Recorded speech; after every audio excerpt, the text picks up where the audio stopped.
Kender du nogen, der burde bo i Nyborg?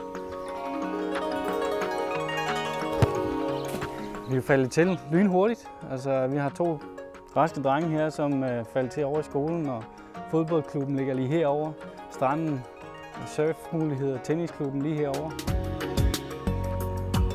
Man skal vælge at flytte til Nyborg, fordi her er der sådan set et tilbud til alle. Jamen, det er både naturen, men det er også teaterlivet, foreningslivet er rigtig stærkt her i Nyborg.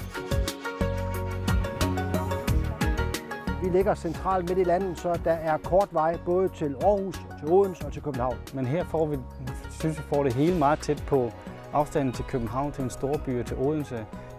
Vi kan komme til og fra det hele rigtig hurtigt, og samtidig får vi det her nære lokale. På vores hjemmeside, der kan du møde nogle af de ambassadører, som har valgt at stå frem og fortælle, hvorfor de er flyttet til Nyborg. I modsætning til, hvor vi kom fra, hvor det hele var stort, så er det her småt og intimt, og man føler sig hurtigt hjemme. Nyborg er fra vor herres side meget begunstiget af, at vi har noget af landets bedste strand og kyst, og vi har rigtig meget skov. Men vi er blevet rigtig glade for den strand herovre. Sådan et vejr, som vi har i dag herude, det er helt turkisblåt, og vi er lige ved over bade faktisk.